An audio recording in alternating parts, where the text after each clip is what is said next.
এবছরে প্রথম রান্না করছি কাঁকরোল।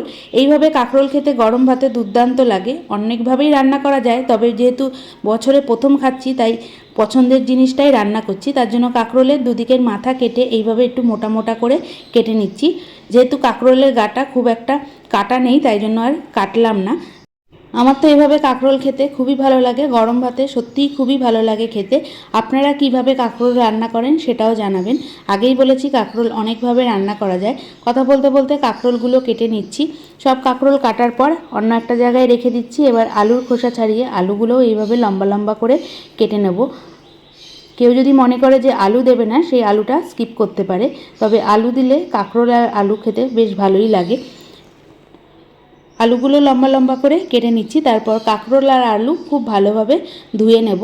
এদিকে কড়াইয়ে জল বসিয়ে দিয়েছি, জল গরম হতে শুরু করে দিয়েছে। কাঁকরোলগুলো হালকা ভাপ দিয়ে নেব, 2 মিনিট মতো ভাপ দিয়ে নেব, সিদ্ধ করব না।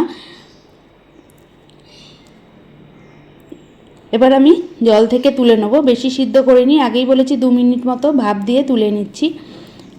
সবগুলো কাঁকরোল তোলা হয়ে গেছে, আবারও গ্যাসে কড়াই বসিয়ে দেবো। এই কাঁকরোলটা অবশ্যই সর্ষের তেলে রান্না করব। সর্ষের তেলে রান্না করলেই আসল স্বাদটা পাওয়া যাবে। আজকে রান্না করছি কাঁকরোল আলুর ঝাল। পরিমাণ অনুযায়ী সর্ষের তেল দিয়ে কালো জিরে ফোড়ন দিয়ে দিলাম। এবার প্রথমে দিয়ে দিচ্ছি কেটে রাখা আলুগুলো দিয়ে মিডিয়াম আঁচে 3 থেকে 4 মিনিট মতো ভেজে নিচ্ছি। বেশি লাল করে ভাজবো না। আলুগুলো হালকা লাল করে ভাজা হয়ে গেছে। এবার এর মধ্যে দিয়ে দেবো ভাপ দিয়ে রাখা কাঁকরোলগুলো দিয়ে আবারও মিডিয়াম আঁচে 2 থেকে 3 মিনিট মতো ভেজে নিচ্ছি। কাঁকরোলগুলো ভাপ দিয়ে রেখেছি কিন্তু সিদ্ধ হয়নি, তাই একটু বেশিক্ষণ ধরেই ভেজে নেব। এমনভাবে ভাজবো ভাজতে ভাজতেই 50% সেদ্ধ হয়ে যায়। কাঁকরোল আর আলুটা ভাজতে ভাজতে মশলা তৈরি করে নেবো। যেহেতু ঝালের মশলা সবাই জানে, দিয়ে দিচ্ছি ছোটো চামচের 2 চামচ কালো সর্ষে, আর দিয়ে দেবো 2 চামচ সাদা সর্ষে, স্বাদ অনুযায়ী কাঁচা লঙ্কা আর জল দিয়ে বেটে নিচ্ছি।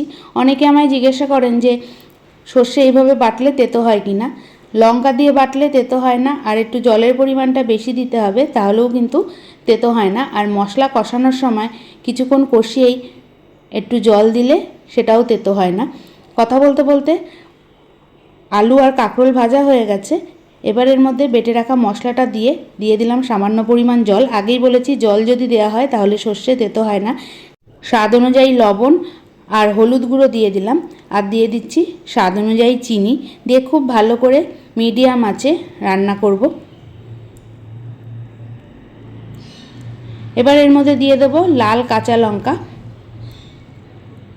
আবারও সামান্য পরিমাণ মিক্সির জার ধোয়া জল দিয়ে দিলাম। এবার মিডিয়াম আঁচে ঢেকে রান্না করব 4 থেকে 5 মিনিট মতো। 4 থেকে 5 মিনিট পর ঢাকনাটা তুলে নিলাম। কাঁকরোল আলু সিদ্ধ হয়ে গেছে, এখনও সামান্য পরিমাণ জল আছে, একটু জলটা শুকিয়ে নিচ্ছি। এবার আমি নামিয়ে নেব। তাহলে তৈরি হয়ে গেল কাঁকরোল আলুর ঝাল।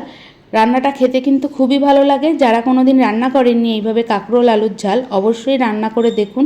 গরম ভাতে খেতে দুর্দান্ত লাগে। তাহলে দেখা হবে অন্য কোনো নতুন রান্না নিয়ে। ততক্ষণ ভালো থাকুন, সুস্থ থাকুন, দেখতে থাকুন আরও নতুন নতুন অনেক রান্না।